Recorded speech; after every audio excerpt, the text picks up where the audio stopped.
बिस्मिल्लाहिर्रहमानिर्रहीम। अस्सलाम वालेकुम viewers, welcome to my channel. और आज की वीडियो में हम 9th मैथ का जो है fully solved paper with best presentation discuss करेंगे डिटेल में। और इसके साथ ही बताते चलूँ इंशाल्लाह अपकमिंग वीडियोस में जो है वो हम ई शीट पर F22 वाले बच्चों के लिए मैथमेटिक्स का 10th और 9th और इंटरमीडिएट वाले बच्चों का जो है पेपर सॉल्व करेंगे। ठीक है कि उसमें आपने कैसे सॉल्व करना है। फ़िलहाल ये जो है वो हम 22 का जो है मैथ का पेपर सॉल्व दिखाती हूँ।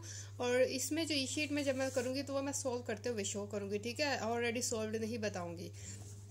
तो 22 वाले बच्चे भी जो है वो देख सकते हैं कि उसे कैसे सॉल्व करना है मैथमेटिक्स के क्वेश्चंस को। इसकी प्रेजेंटेशन के लिए देख लीजिए। और दो स्केल्स हैं अगेन देखिए, एक मार्जिन लाइन के लिए और एक जो है वो हेडिंग्स को अंडरलाइन करने के लिए, जो दोनों एंड पे यूज़ होंगे। और दो 605 कट मार्कर हैं, एक margin line double margin line के लिए और एक जो है वो बोल्ड हेडिंग के लिए। और एक जो है वो 604 कट मार्कर और एक सिंपल इंक पेन जिससे आपने ये सारा डाटा फिल करना है। ठीक है, तो चलते हैं जनाब, क्या करना है। सबसे पहले 605 कट मार्कर से part 1 short questions, question number 2 की हेडिंग दे दी। ठीक है, अब जब F22 का करेंगे तो उसमें ये स्किप हो जाएगा। ठीक है, अभी आप 22 वाले बच्चे जो है उनके लिए है। F22 वाले बच्चे भी इसकी प्रेजेंटेशन देख सकते हैं कि शॉर्ट क्वेश्चन को अटेम्प्ट करने का तरीका क्या होता है और हेडिंग्स कैसे देते हैं। इसी तरह लॉन्ग क्वेश्चंस की भी प्रेजेंटेशन अवेलेबल है। ठीक है, फर्स्ट पार्ट जो भी आपने पार्ट अटेम्प्ट करना है। अब यहाँ पे देख लीजिए, मैंने हर हेडिंग के नीचे एक लाइन जो है वो ज़रूर छोड़ी है। उसकी वजह ये है क्योंकि ये मेन हेडिंग्स हैं, बोल्ड हेडिंग्स हैं और इनको जब हम जोड़ जोड़ के लिखेंगे तो अंडरलाइनिंग में प्रॉब्लम आएगी, दूसरा कंजस्टेड सा लगेगा। तो इनको ज़रा सी आपने स्पेस देनी है। बाद में आपने जो है शॉर्ट क्वेश्चन की heading the, for example define identity matrix. तो आइडेंटिटी मैट्रिक्स की हमने हेडिंग बनाई, जहाँ पे हेडिंग ओवर रही वहीं से हमने जो है वो उसकी डेफिनेशन स्टार्ट कर दी। अब इसको डेफिनेशन कर लिखने का तरीका मैं आपको हमेशा बताती हूँ, इस तरह से भी लिखते हैं। और अगर आपने हेडिंग डेफिनेशन लेंथी हो तो फिर आपने साइडों पे स्पेस कम छोड़नी है, और हेडिंग शॉर्ट हो फिर आप स्पेस जो है वो 2 फिंगर गैप दे सकते हैं दोनों साइड्स पे। ओके, और इसमें जो इंपॉर्टेंट पॉइंट्स और कीवर्ड्स होंगे उसको आपने मार्कर से हाईलाइट करना है। जैसे यहाँ पे मैंने 1 और 0 इस डेफिनेशन में इंपॉर्टेंट है, तो यहाँ पे मैंने इनको मार्कर से हाईलाइट किया। ठीक है, it is denoted by I, capital I, तो इसको भी मैंने मार्कर से हाईलाइट किया। और एक एग्जाम्पल दिया 2x2 ऑर्डर की, वो इस तरह से दिया। ठीक है, सेकेंड पार्ट, अब इस तरह के भी क्वेश्चन होते हैं जिसमें जस्ट होता है सॉल्व दिस। ठीक है, तो उसकी अगर आप हेडिंग बनाना चाहते हैं तो आप इस तरह सोल्यूशन की हेडिंग बना दें। अगर आप स्किप करना चाहते हैं कर दें। आप इस तरह से डायरेक्ट जो आपने सॉल्व करना है वो आपने एक्सप्रेशन मार्कर से लिखना है, इक्वल करके उसको आपने सॉल्व करना है, इक्वल के नीचे इक्वल का साइन लगाना है और इसका आंसर लिख देना। ठीक है, इस तरह थर्ड पार्ट पे आ जाते हैं। Third part irrational number definition है। अब इसकी डेफिनेशन देखिए मैंने लिखी है इस तरह से, मैंने इस तरीके से नहीं लिखी, मैंने 2 स्टाइल बताए हैं आपको। सो आपने जो फॉलो करना आप कर सकते हैं। ठीक है, अब देखिए सेट हमने लिखना है, तो सेट मैंने इस तरह से मार्कर से लिखा है सो डैट वो प्रोमिनेंट हो कि आपने जो है वो इर्रेशनल नंबर का सेट भी लिखा है। एग्जाम्पल अगर आपने देनी है तो एग्जाम्पल की हेडिंग ज़रूर बतानी है, पर आपने उसको अंडरलाइन नहीं करना क्योंकि शॉर्ट क्वेश्चन हैं। शॉर्ट क्वेश्चन में हमने सिर्फ मेन उसकी हेडिंग है उसको अंडरलाइन करना है और सब हेडिंग को अंडरलाइन नहीं करना। इस तरह जैसे ही हम नेक्स्ट पार्ट पे मूव करें तो इस तरह से आप सॉल्व करते जाएं। इसको भी सॉल्व करना था, सोल्यूशन लिखे हमने, एक्सप्रेशन लिखा, इक्वल करके इसको देखो सॉल्व किया। अब यहाँ पे ये देखिए ये पैटर्न, यही इसकी प्रेजेंटेशन होती है, यही इसका बेहतरीन तरीका होता है मैथमेटिक्स से क्वेश्चन सॉल्व करने का। इक्वल इक्वल करके बिल्कुल नीचे इक्वल आपने साथ साथ लगाना है।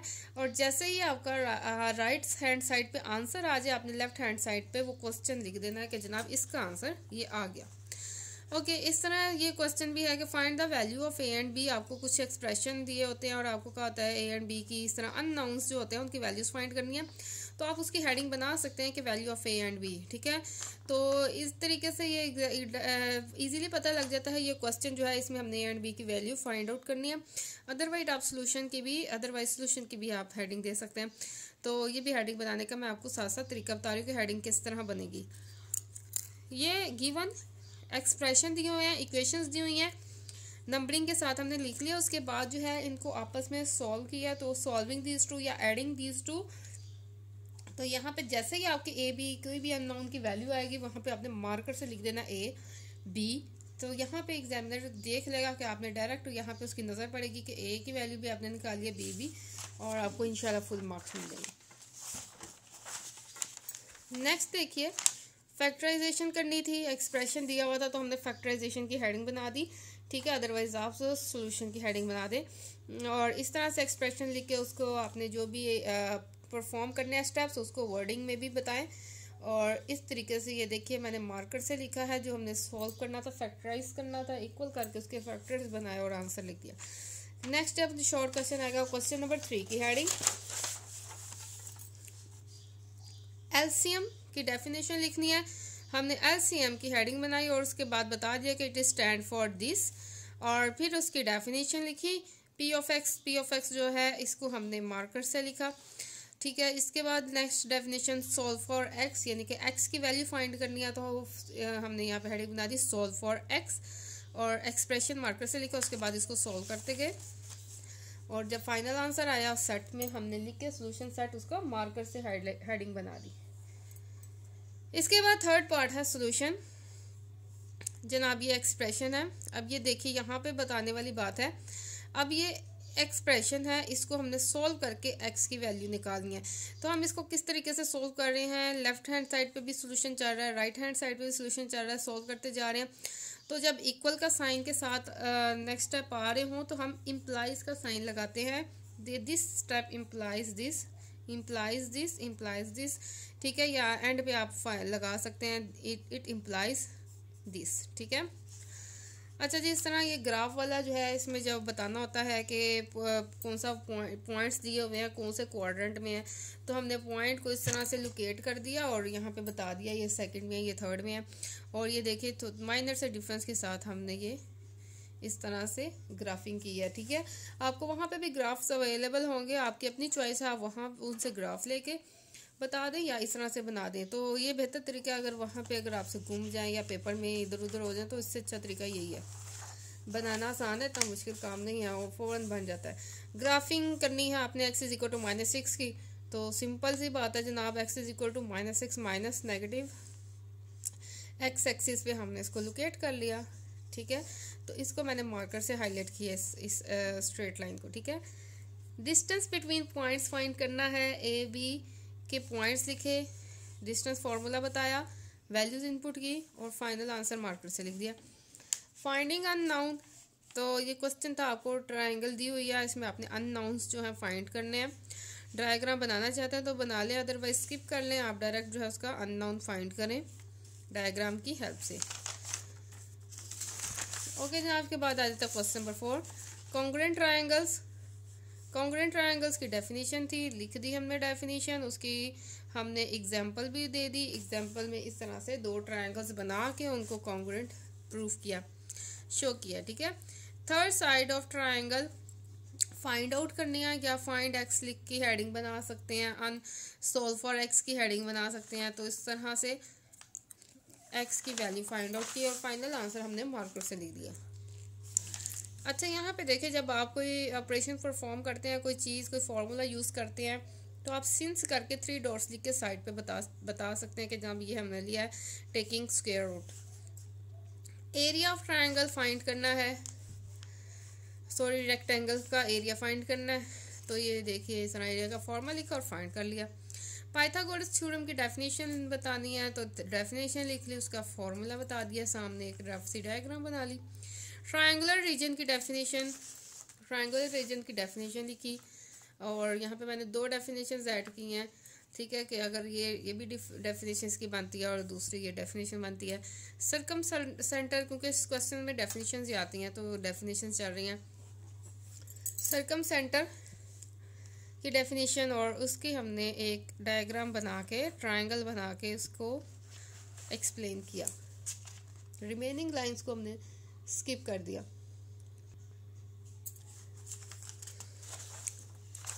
इसके बाद part 2 question number 5 long question आ गए जी जनाब। क्वेश्चन नंबर 5 का पार्ट ए इन्वर्जन मेथड, ठीक है। और इन्वर्स के थ्रू आपने ये मैट्रिक्स फाइंड आउट करने हैं। तो इन्वर्जन मेथड लिख दिया, क्रैमर रूल्स लगाना है तो क्रैमर रूल ऊपर लिख दिया, ठीक है। तो इसको देखें इस तरह से सॉल्व करना है। A X is equal to B marker से लिख दिया, जहाँ पे आपने सपोज किए हैं वहाँ पे उसको बता दिया A is equal to this, X is equal to this, B is equal to this. A का जहाँ पे आपने डिटर्मिनेंट निकाला है उसे मार्कर से हाईलाइट किया, और नॉट इक्वल टू 0 ये भी साथ बता दिया कि नॉन सिंगुलर है, यानी कि जो जो इंपॉर्टेंट पॉइंट्स हैं वो हमने मार्कर से हाईलाइट किए हैं। S is equal to A inverse B, ये हमारा फार्मूला है। पहले हम ए इनवर्स फाइंड कर रहे हैं, उसमें एडजॉइंट ए मार्कर से लिख दिया, ए इनवर्स उसका फार्मूला भी मार्कर से लिख दिया। उसके बाद एक्स की वैल्यू भी फाइंड आउट की तो उसको मार्कर से लिख दिया। अच्छा, तो ये फाइनल हमारे पास एक्स और वाई की वैल्यू आई तो हमने इसे मार्कर से लिख दी। इसके बाद आया था पार्ट बी, प्रूफ का क्वेश्चन है। आपने प्रूफ करना है लेफ्ट हैंड साइड को इक्वल टू 1 के, लेफ्ट हैंड साइड लिख के लेफ्ट हैंड साइड का एक्सप्रेशन लिखा, इक्वल के नीचे इक्वल का साइन लगा के उसको सोल्व करते गए हैं। फाइनल आंसर जो है उसको राइट हैंड साइड करके हैंस प्रूफ लिख दिया। क्वेश्चन नंबर 6, एक्स की value let x is equal to this, taking log on both sides. ठीक है, दोनों तरफ लॉग लिया, तो यहाँ पे भी बताया applying log on both side, taking log using table के थ्रू इनकी वैल्यूज फाइंड आउट की। एंड पे जब एंटी लॉग लेना है तो वो भी आपने मार्कर से हाईलाइट करना है, एक्स की वैल्यू फाइनल आंसर लिख देना। बी पार्ट, आपके पास ये दो एक्सप्रेशन दिए हुए हैं, इनकी वैल्यू आपने इस थर्ड की वैल्यू निकालनी है। फॉर्मूला हमने बताया, गिवन टू फाइंड फॉर्मूला और पुटिंग वैल्यूज करके इसको सोल्व कर लिया। ठीक है, इस तरीके से आपने बताना है। ओके, क्वेश्चन नंबर 7 ए फैक्टराइजेशन। मैंने हर तरह के लॉन्ग क्वेश्चन सॉल्व किए हैं हर चैप्टर के हवाले से, सो दैट आपने जो भी अटेम्प्ट करना आपको तरीकाकार पता लग जाए। गिवन एक्सप्रेशन ये है, ठीक है, लेट किया, उसके बाद हमने कैलकुलेशन परफॉर्म की, फाइनल आंसर हमने मार्कर से हाईलाइट किया। ये डिवीजन मेथड वाला क्वेश्चन मैंने किया सॉल्व, ताकि इसकी भी प्रेजेंटेशन और उसको सॉल्व करने का आइडिया हो जाए। Given expression taking division apply की इसमें, ठीक है, लेफ्ट साइड पे भी सॉल्व कर जाएंगे, इसके अंदर भी हल करते हैं। फाइनल जो ऊपर आंसर आता जाएगा वो हम मार्कर से लिखेंगे, एंड पे भी मार्कर से बताएंगे, तो उसके रूट जो है वो ये है। क्वेश्चन नंबर 8, गिवन इक्वेशन, फिर इसको जब हम सॉल्व करेंगे इम्प्लाइज लगाएंगे, क्योंकि इसमें इक्वल का साइन ऑलरेडी मौजूद है तो हम लगाएंगे। बच्चे क्या करते हैं, इक्वल का साइन भी एक्सप्रेशन में चल रहा है, यहाँ पे भी इक्वल इक्वल लगाई जा रहे हैं कि नेक्स्ट स्टेप ये है, तो मार्क्स करते हैं। इम्प्लाइज का साइन लगाते हैं जब ऑलरेडी इक्वल मौजूद हो। Implies this, this implies this, this implies this. Solution set आ गया, उसका हमने आंसर मार्कर से लिख दिया। Construction of a triangle and altitudes given, ठीक है, required this step of construction, और फिर हमने कंस्ट्रक्शन के स्टेप लिखे। ये ट्राइंगल, ये जो भी जो बनती है ट्राइंगल और अल्टीट्यूड्स के, इसकी हमने डायग्राम डाली। ठीक है, आप पेंसिल भी यूज़ कर सकते हैं।